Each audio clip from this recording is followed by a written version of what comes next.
Exercise 14A, question number 1. Find the measure of each exterior angle of a regular pentagon, hexagon, heptagon, decagon, polygon of 15 sides.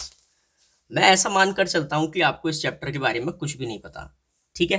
बिल्कुल basic से start करेंगे। Question को करने के लिए आपको ये पता होना चाहिए, देखो क्या कि पॉलीगन का इंट्रोडक्शन ये है कि अगर साइड 3 होंगी तो वो पॉलीगन क्या कहलाता है? ट्राइंगल।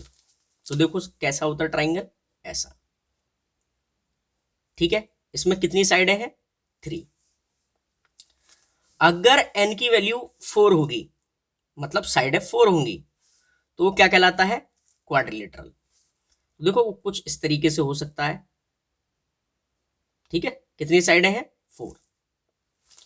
अगर n की वैल्यू 5 होगी तो कहलाता है पेंटागन। तो वो कुछ इस तरीके से होगा, 1 2 3 4 5, ठीक है। ये पेंटागन है। हेक्सागन में होती है 6,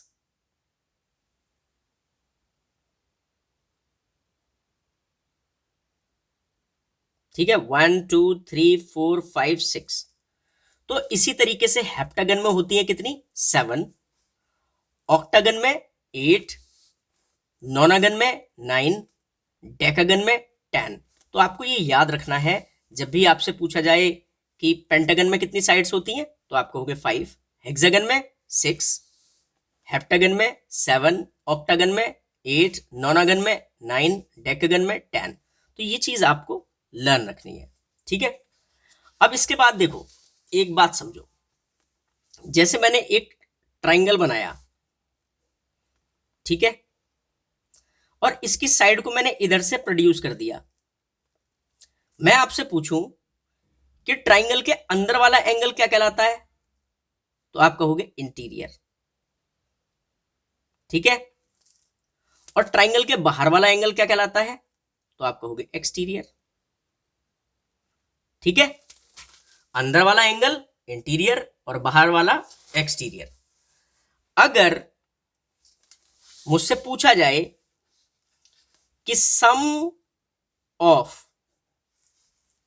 सम मतलब प्लस करो, of all exterior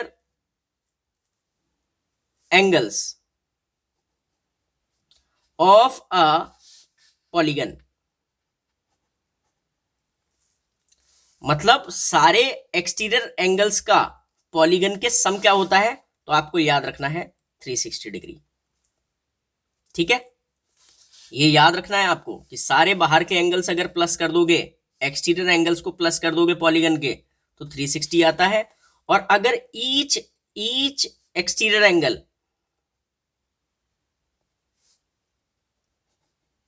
of a polygon, और पॉलीगन कैसा होना चाहिए? रेगुलर। रेगुलर क्या होता है अभी बताऊंगा मैं आपको। तो 360 को डिवाइड कर दोगे n से। अगर इतनी बात आपको पता चल गई है तो अब आप समझ सकते हो। फिलहाल मैं थोड़ा सा प्रैक्टिकली आपको और बता दूं कि जैसे ये मेरे पास एक ट्राइंगल है, तो ये रेगुलर पॉलीगन कब कहलाएगा? जब इनकी साइडें इक्वल होंगी। जैसे ये जितनी साइड होगी ना यहां से यहां तक ट्राइंगल की, उतनी ही ये होनी चाहिए, उतनी ही ये होनी चाहिए। तो इसको हम कहते हैं ऐसे मार्क लगा के। अगर ये मार्क लगा है ना ऐसे करके, तो इसका मतलब ये साइडें इक्वल है, ठीक है। अगर ये इक्वल है और इसकी साइडें कितनी है? 3, तो जिसकी साइडें 3 होती है, एन की वैल्यू जिसकी 3 होती है, उसको बोलते हैं हम ट्राइंगल, है ना। तो ये पॉलीगन कौन सा है? ट्राइंगल। तो ये देखो बाहर वाला जो रेड वाले कलर है ना, ये बाहर के एंगल है, इनको बोलते हैं एक्सटीरियर। तो अगर मैं इसे इसे इसे तीनों को प्लस कर लूं तो आंसर क्या आएगा? 360 डिग्री। कैसे? क्योंकि sum of all exterior angles of a polygon हमेशा 360 डिग्री होता है, ठीक है। अब देखो दूसरी फिगर, इसमें n की वैल्यू क्या है? तो आप कहोगे 4। कैसे? देखो 1 2 3 4, ये 4 साइड की फिगर है जिसे हम पॉलीगन का टाइप बोलते हैं क्वाड्रिलेटरल। तो n की वैल्यू यहां पर कितनी है? 4। और अगर मैं रेड वाले कलर देखूं तो ये एक्सटीरियर एंगल्स हैं। अगर मैं ये एंगल, ये एंगल, ये एंगल, ये एंगल सारे प्लस कर लूं तो क्या आएगा? 360 डिग्री। ठीक है, इतनी बात समझ में आ गई है। तो अब हम क्वेश्चन कर सकते हैं।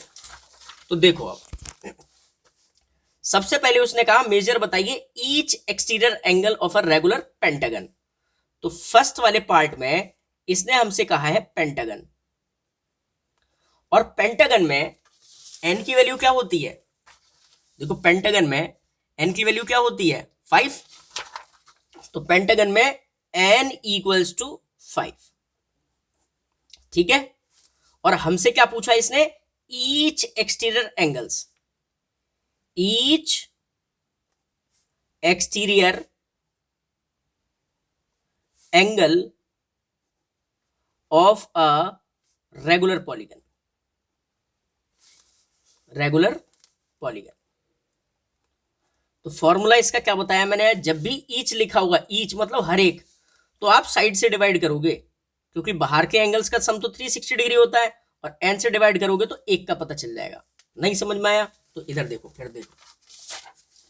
जैसे मैंने कहा कि ये ट्राइंगल है, ठीक है, तो बाहर के एंगल्स का सम कितना होगा? तो आपको मैंने बताया था कि sum of all exterior angles of a polygon 360 degree होता है। ये चीज बताई मैंने कि 360 डिग्री होता है। तो बाहर के सारे एंगल्स को प्लस करोगे तो 360 डिग्री आएगा। लेकिन मैं आपसे पूछूं ईच मतलब हर एक कितने का है, सिर्फ एक एंगल कितने का है, तो हम क्या करेंगे? 360 डिग्री को डिवाइड करेंगे साइड से। इसकी साइडें कितनी है? 3। तो आपको 3 से डिवाइड करना पड़ेगा। तो 3 1 जा 3, 3 2 जा 6, 0। तो 120 डिग्री का एक एंगल है, मतलब 120 का ये है, 120 का ये है, 120 का ये है। ठीक है, तभी तो 360 डिग्री होगा। इसी तरीके से इसे देखो, अगर मैं ईच एक्सटीरियर एंगल पूछूं, तो मुझे पता है कि बाहर के सारे एंगल्स प्लस करते हैं तो क्या आता है? 360 डिग्री। लेकिन इसकी साइडें हैं 4, एन की वैल्यू अगर 4 से डिवाइड कर दूंगा तो 4 9 जा 36, तो देखो 90 डिग्री आ रहा है।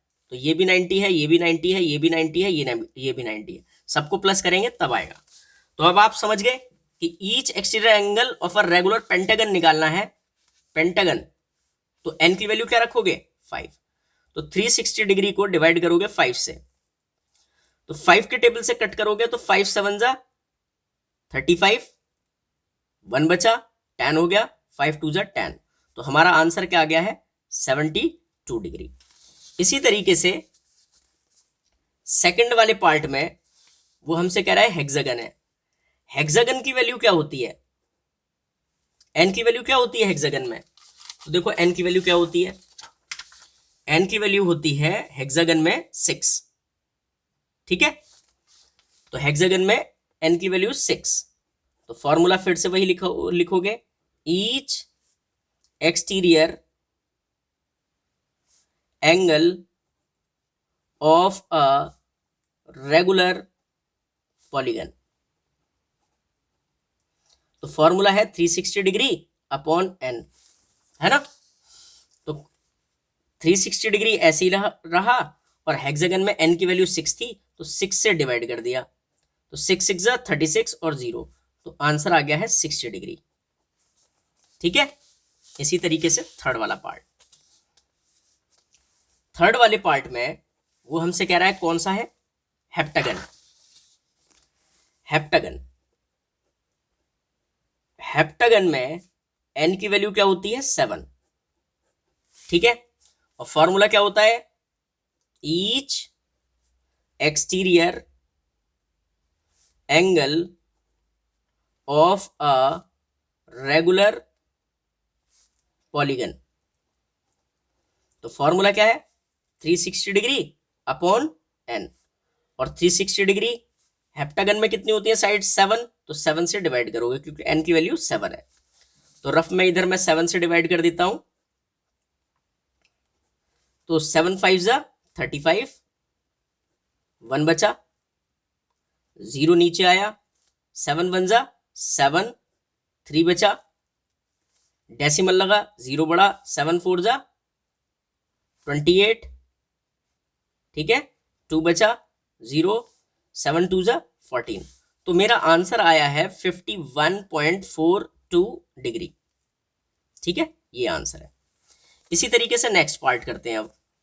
Fourth part. फोर्थ पार्ट में क्या कह रहा है हमसे कि वो डेकागन है। तो डेकागन में कितनी साइड्स होती हैं? तो डेकागन में होती हैं n की वैल्यू 10। फॉर्मूला क्या होता है? Each exterior angle of a regular polygon, इसका फॉर्मूला क्या होता है? 360 डिग्री अपॉन n, है ना। तो 360 डिग्री ऐसे ही रखा और n की वैल्यू कितनी है? 10 डेकागन के केस में।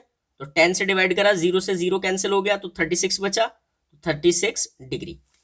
ठीक है, लास्ट पार्ट करते हैं, फिफ्थ वाला। फिफ्थ वाले में क्या कह रहा है? Polygon of 15 sides. Polygon of 15 sides.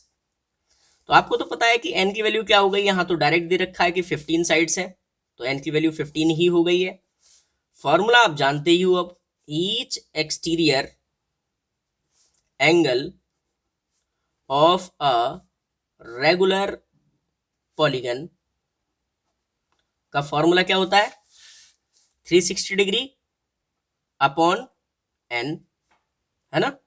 तो 360 डिग्री ऐसे ही रखा, n की वैल्यू कितनी है? 15, तो 15 से डिवाइड करना है। तो देखो, मैं अगर इसको 3 से डिवाइड करूं तो 3 1 जा 3, 3 2 जा 6 और 0 और 3 5 जा 15। अब 5 के टेबल से कट करो, तो 5 1 जा 5, 5 के टेबल से करा तो 5 2 जा 10, है ना। 2 बचा, 20 हो गया, 5 4 जा 20, तो कितना आया है? 24 डिग्री। यही हमारे आंसर्स हैं। आई होप आपको समझ में आया होगा। चलते हैं अब नेक्स्ट क्वेश्चन पर।